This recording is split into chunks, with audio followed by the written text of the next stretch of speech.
Good morning to you all. My name is Colin. I'm one of the senior leaders here at Sunny Hill, so it's my honour to share with you a message on freedom. We're going through a series on freedom in our talks on Sunday mornings. And if it's up there, yes, there you go. Freedom lived is what I'm going to be talking about this morning. But before I do, I just want to let you into a little secret that on Friday, it was my birthday. So, thank you very much. Now, I don't know about you, but the rules change when it's your birthday, isn't it? You're allowed to do what you want, eat what you want, say what you want. Everyone has to be nice to you. It's brilliant. I love it. And I've already walked in this morning, been given 2 bars of chocolate, which has been very nice. Someone, somewhere, there's a rumour going around that I like chocolate. I don't know where it came from, probably me. But anyway, it's true, I love chocolate. And on your birthday, you're allowed to eat as much as you want, aren't you? Thank you. One person agrees with me there. Now, I have to confess, I am prejudiced about chocolate, okay? Much as, any chocolate is very nice, I'm not going to argue with that. It's all lovely, but there is only one true chocolate.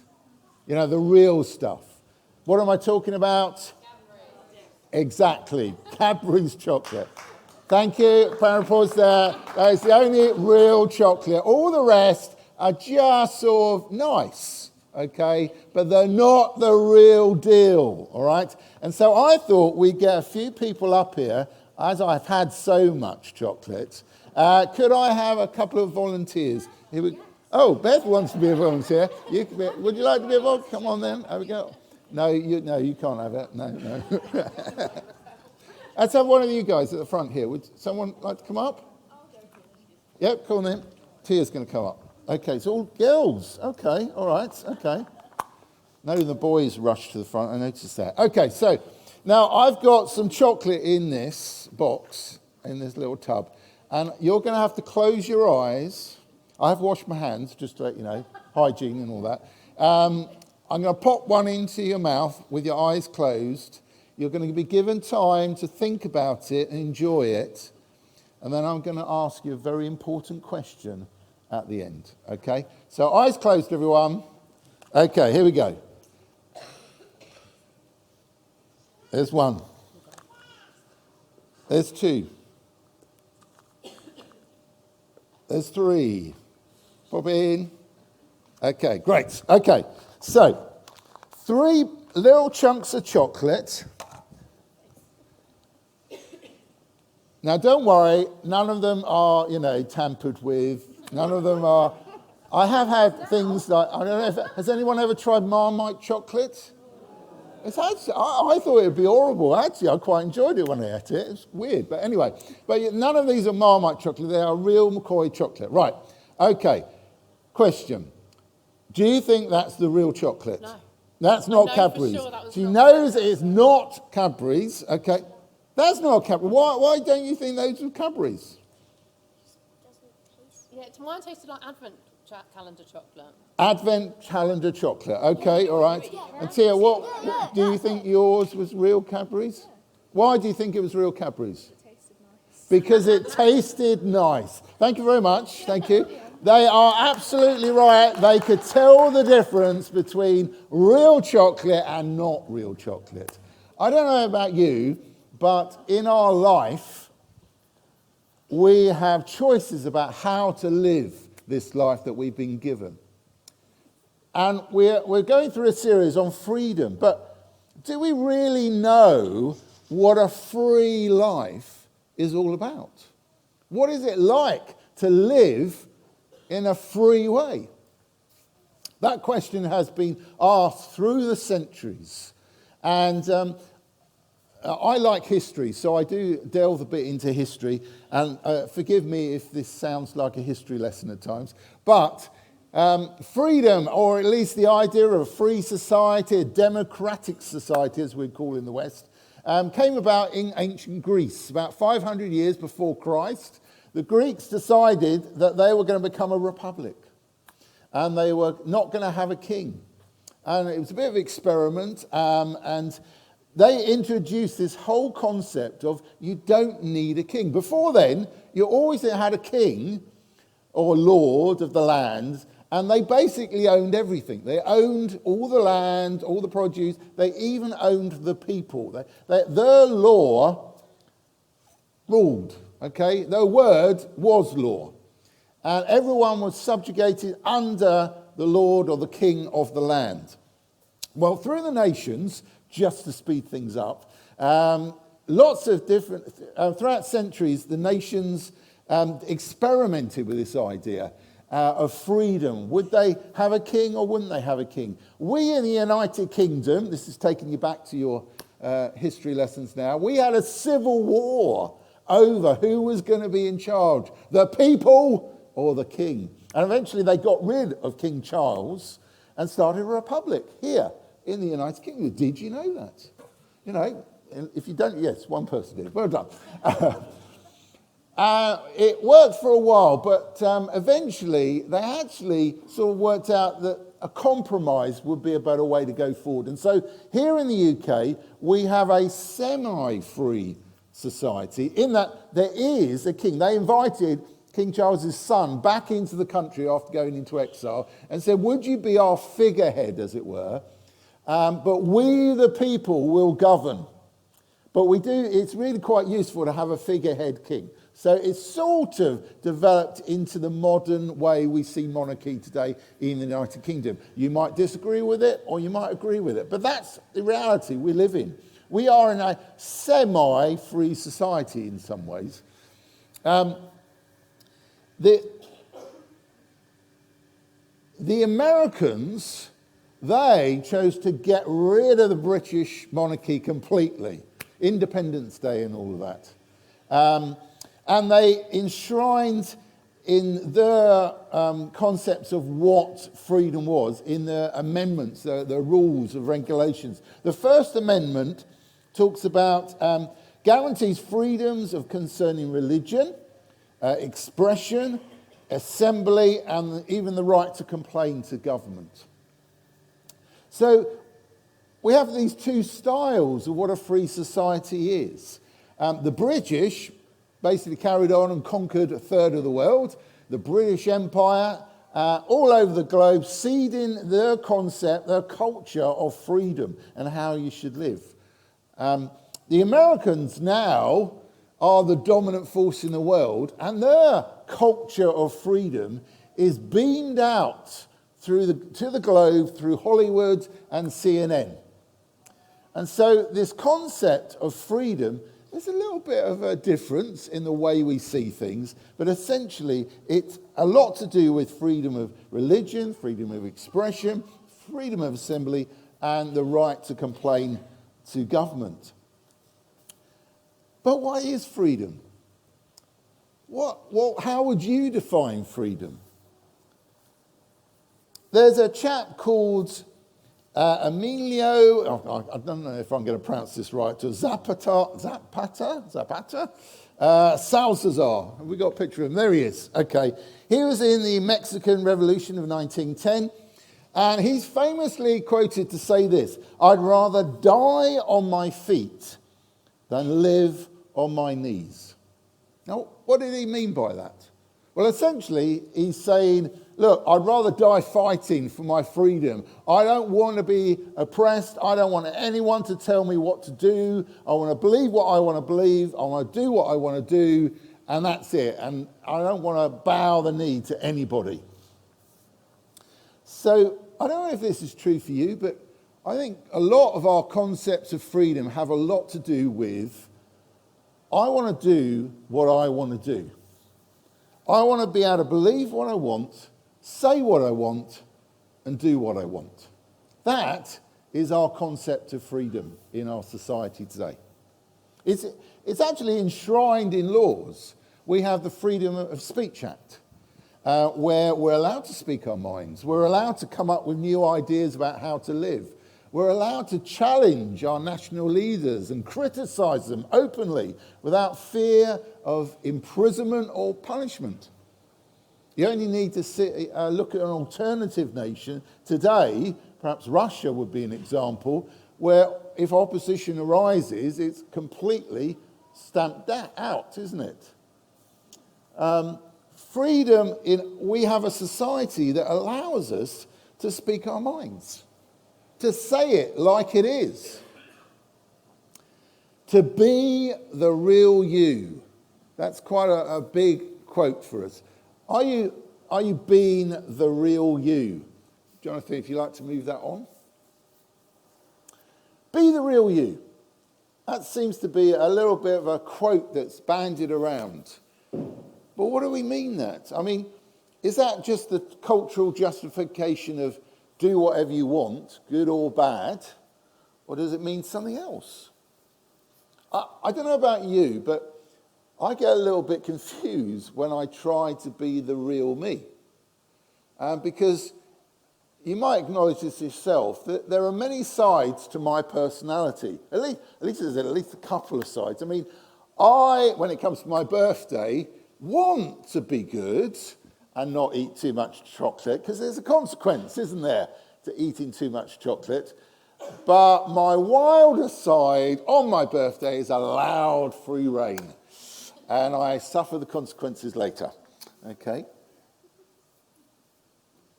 Now, if that's true of me, I'm sure it's true of you.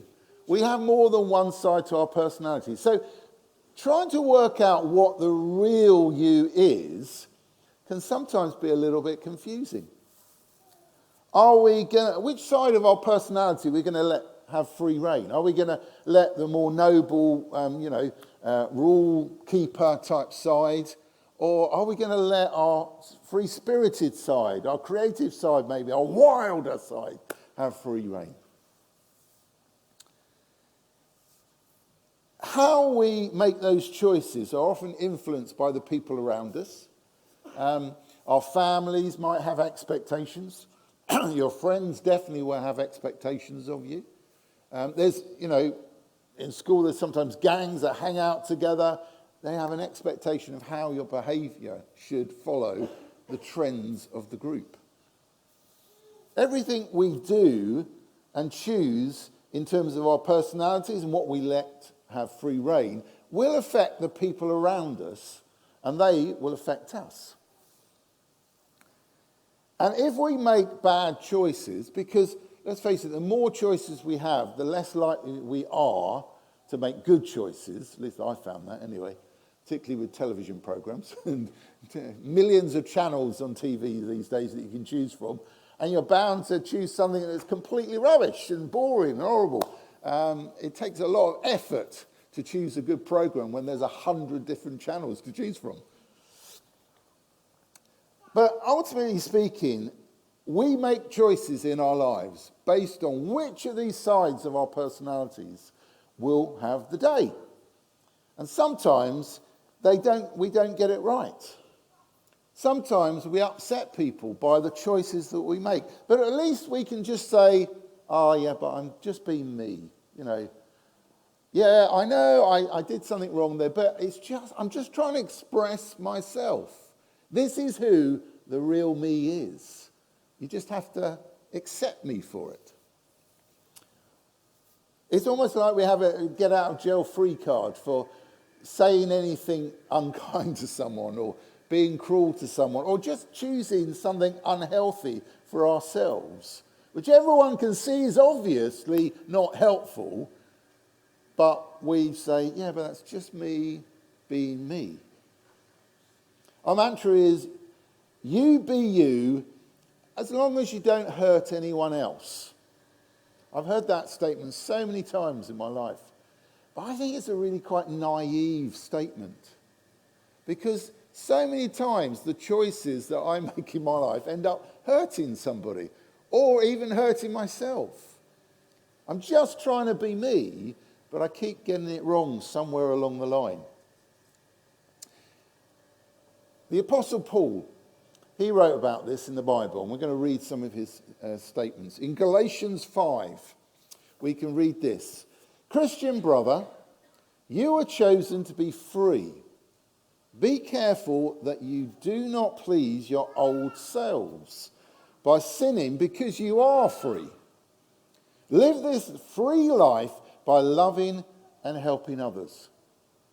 So Paul's acknowledging that when you choose to follow Jesus, something changes inside of you, and you are given an opportunity to live a life of freedom.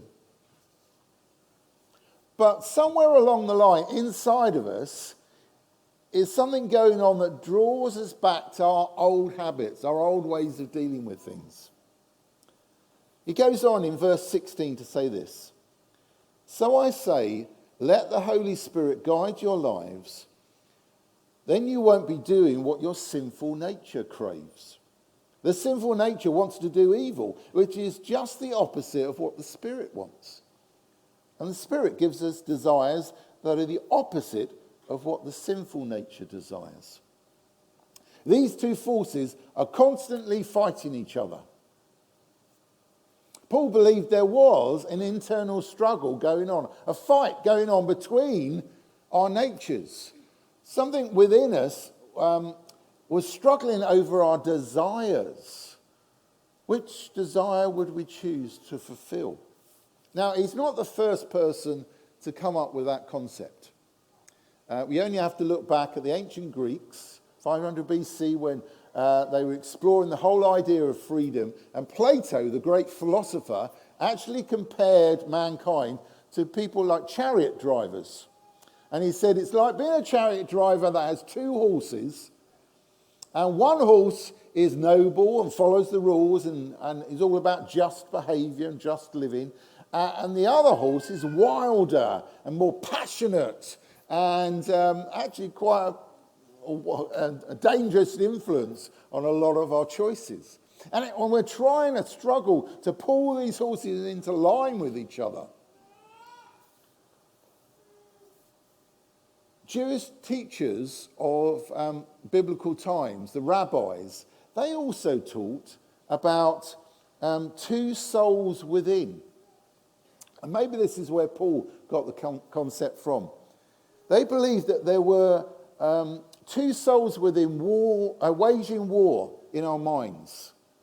There was a primitive animalistic soul and there was a divine godly soul.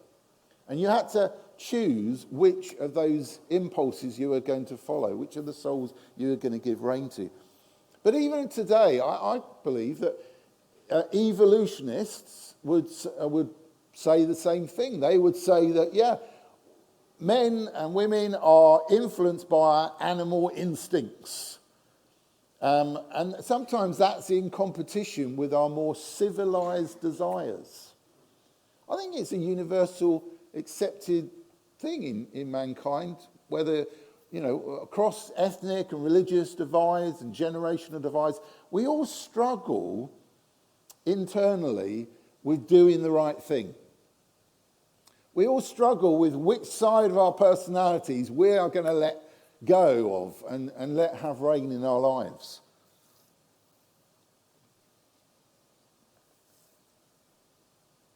We have to at times resist our instincts for the good of ourselves and the good of other people. Otherwise, our instincts can pull us towards things that are less helpful, unhealthy attitudes, ideas, habits develop. I think that's why, a mature person sort of self-edits and guards against those type of instincts. And that's why, as parents, we tell our kids, no, don't grab, don't push, wait your turn, learn your lessons, think about common sense, use your common sense, grow and develop and tolerate people. Guard your reactions to people, because that's what maturity is about. Guarding against our more animalistic instincts. Combating the battle within us that pulls us down sometimes. The problem is the parents are busy telling their children to behave and learn to or live carefully with each other. But the rest of the world, in our society at least, is giving a completely mixed message. Because in our society, we're told to satisfy our desires. Chocolate is good.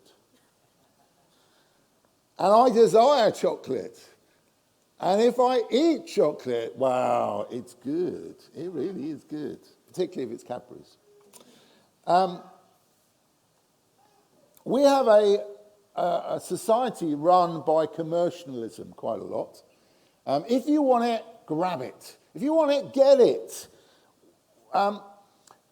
Commercialism is basically empowered by desire. We want, so we get. And desire is all about fulfilling pleasures, gaining pleasures.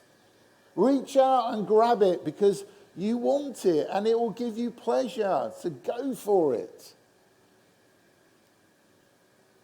But is that happiness? You know, we have an idea that we deserve happiness in life.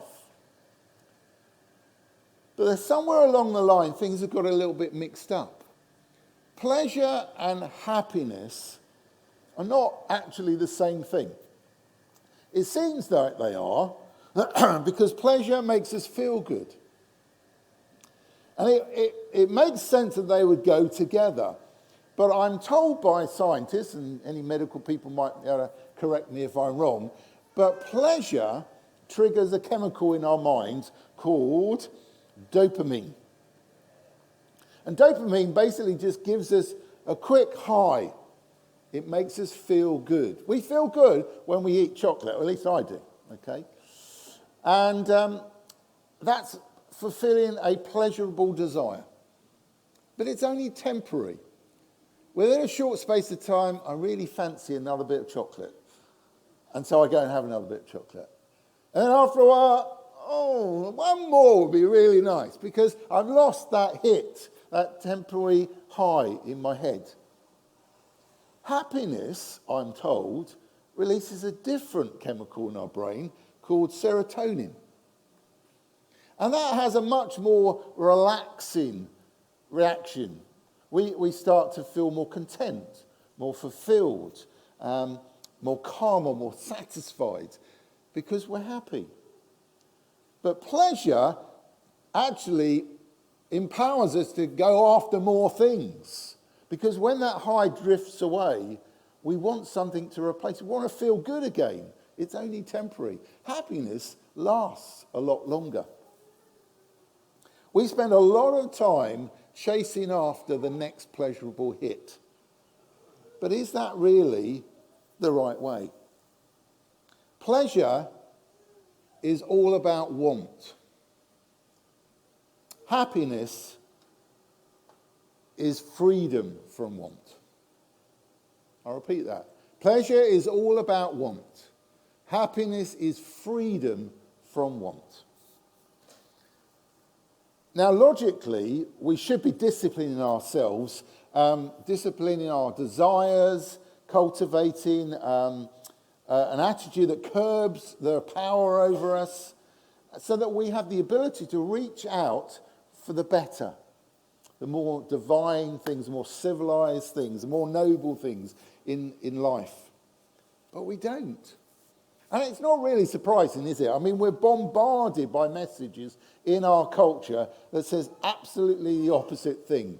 We just turn on the telly and we know that if we buy that big thing or a new car or we get the look that they've got or we get a relationship that we want, it's all going to make us better, make us feel good. It's going to be the way to happiness. If we get things, we will be happy. The latest gadget, the latest clothes, owning the big and best. It's surely the way to happiness. We only have one life to live, after all, So get the most out of it. That's a good motto to live by, isn't it? Buy is what commercialism is all about. If we get the most out of life, we will enjoy it, we will have happiness. Now, where did that idea come from? Because I don't think it came from the Bible. Now, we've never truly been a Christian country, even though we called ourselves a Christian country, but we were definitely influenced hugely by the Bible and Jesus' teaching. And I don't know, maybe I'm wrong, but I don't see Jesus chasing after pleasure in his life. I mean, he did enjoy a good party, I'll give you that, but it wasn't a life goal for him to seek happiness in the sense of pleasure. He offered himself in service. He chose to be there for people, to help people, to pray for people, to speak to people. That was his life goal, was to be there for others, not seek after pleasure for pleasure's sake. So what happened in our society? Because I know this might make me sound like an old fogey, but there was a time in our country that we pivoted around the idea of duty and service to the community and the nation itself. If the nation came calling, you answered. Maybe 100 years ago, but definitely not now. That doesn't seem to ring quite so true in our culture. What happened? Why did we change? Why did we stop following the example of Jesus to lay down your life for other people? Now, there are many, many voices that have drawn us away from biblical principles. I'm just going to mention one. I think is quite a big influence. This is a chap called Freud, Sigmund Freud. You may have heard of him before. He was a psychoanalyst who died in 1939. And he really championed his belief that man was driven by desires. Well, I wouldn't disagree with him there. We are driven by our desires. But the problem, he said, with his patients was that they kept on trying to suppress the desires they had to please an authority figure in their life, a parent or a leader, whatever. And the process of suppressing your desires actually causes mental instability. That's what he truly, truly believed, and he championed in his therapy sessions. If you release your desires, if you fulfill your desires, you will be a happier, more mentally healthy person. That idea really, really caught on. So much so that people started believing that fulfilling your desires actually makes you happy in life. And that's one of the influences that have brought us to our society today, I believe anyway. But the way to happiness is not fulfilling your desires. Remember, desires are all about pleasure, and pleasure is temporary. It's not permanent. It's only there for a moment. And then you have to chase after more desires to get more pleasure to make you feel better again. Our culture now champions individualism and freedom from oppression.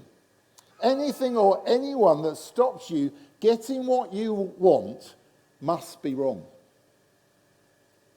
That's not living freely. Freedom is getting what you want, isn't it? Saying what you want, doing what you want, believing what you want. But is it actually happiness? I think Don mentioned a few weeks ago that parents know that if you don't give children rules to live by, they grow up unhappy. Lack of boundaries actually creates a sense of insecurity in children. They need to know that someone cares enough to tell them, no, that's enough, no further, stop where you are there, come back, enjoy family life without doing that.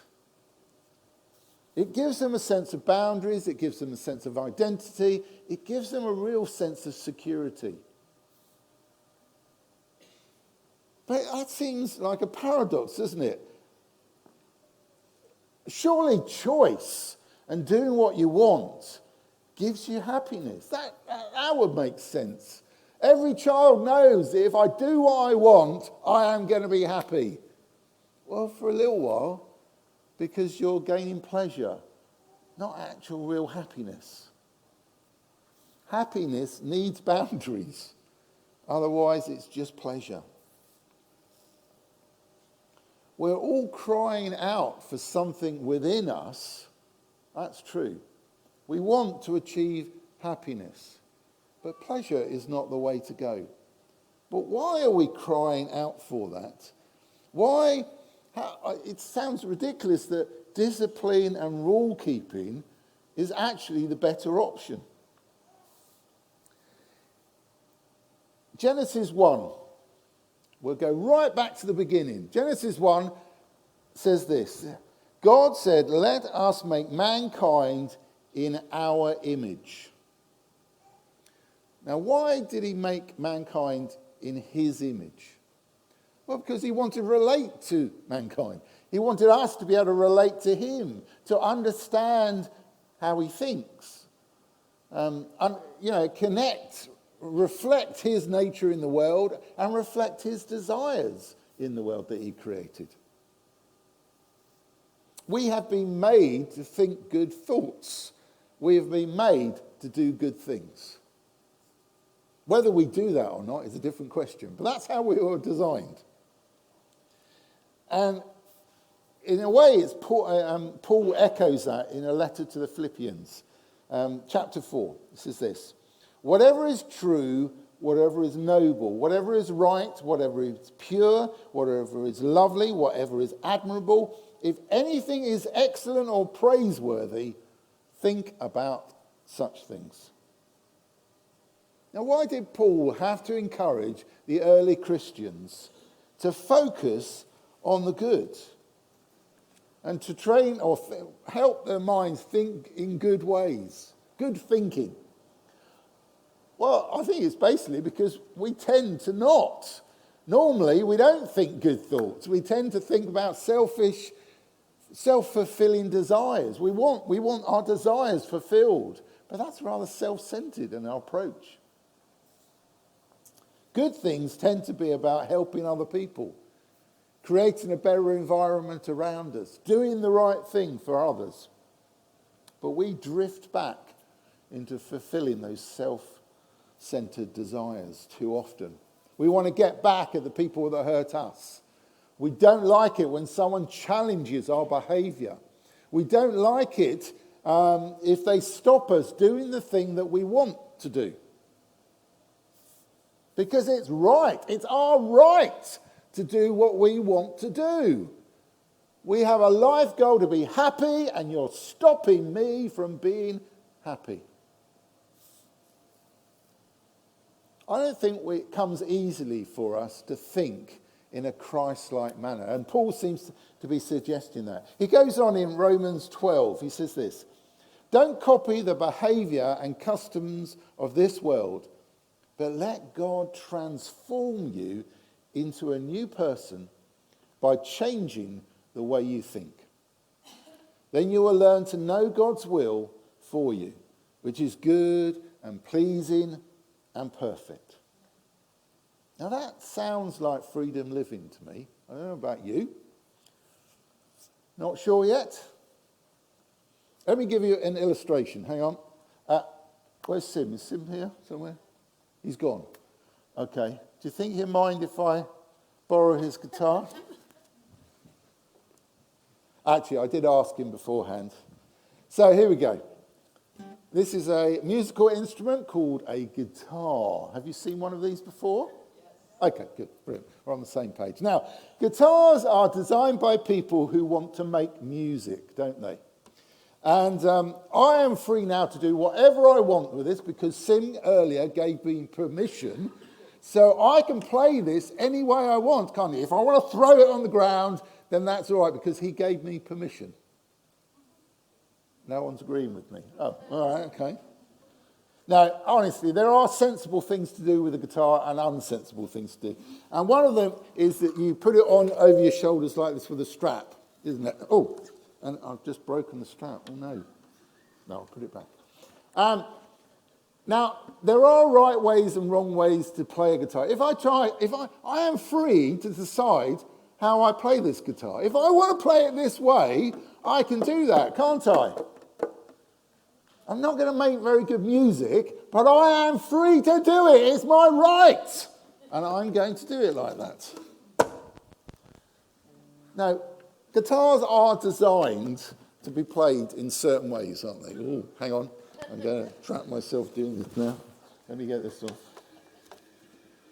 They are designed to be played in certain ways. And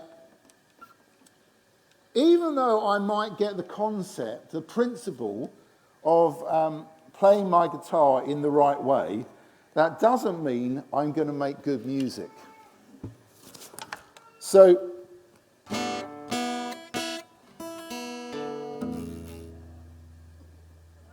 I've got to learn. Thanks, Lee. Appreciate that. Applause there. I've got to learn the rules of playing a guitar, haven't I? Because if I don't, I'm just going to make really weird noises. There are patterns that you've got to learn a note. You've got to learn chords. And you've got to learn a bit of rhythm if you want to be able to play a guitar and make music, haven't you?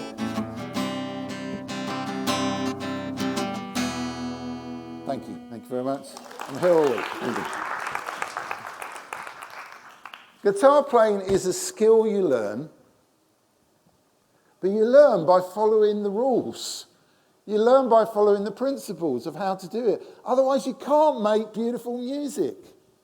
All I'm saying is, to live a free life, you've got to learn the principles. You've got to learn the patterns of behaviour that make beautiful music out of your life. That sounds more logical to me. Otherwise, we're going to just drift back into fulfilling desires that actually are unhealthy for us. But how is it possible? How do we change the way we think, the way we approach life? Because as Christians, we are called to do that. We are called to change our behaviour and the way we think. Well, I think the thing I've discovered through a very long life of Christianity is surrender is the key. Surrendering to God's will. Now that sounds great, some people will find that quite uncomfortable thought, to surrender control of their lives to God. But the very act of becoming a Christian is saying, I know I can't get this right without you, God. I surrender. Come into my life. Make me a new creation. Teach me how I'm supposed to live. Show me, reveal to me the rules of this life so I can really understand what's going to make me happy. What's going to give me that sense of fulfillment. Jesus said, I've come to give you life, and life in all its fullness. How do we know what that's like until we surrender to the will of God? If you focus on God's plans for your life, you start to feel happier about the way you're living it. You realise how silly you were thinking you knew better than God about how to get the most out of life. When your life goals align and desires align with God's will for you and God's plan for you, something special happens. The music starts playing. It's a lovely feeling of flowing with God's stream. The flow of God's will takes you to places you didn't expect, you didn't realise, you didn't think it through, but actually the experience is quite an adventure. So, the key here is to know what God's plan is for your life so you know how to follow it. And I was asked to talk through some practicalities of how to live a free life. Now, there's nothing new under the sun in terms of Christianity. It's all there for you to learn. But the first, I'm going to give you 4 things, 4 ideas, and back it up with Scripture. The first one is to read the plan. Where do we read the plan for your life? In the Bible. The Bible is a great place to learn basic principles before leaving earth. The Bible. And in 2 Timothy, chapter 3, it says this: all Scripture is God-breathed and is useful for teaching, rebuking, correcting, and training in righteousness, so that the servant of God may be thoroughly equipped for every good work. So as we read the plan, we will gain understanding, we will be taught, we will be corrected, we will be trained in how to live a right life. That's one. The second one is this: stick with your tribe.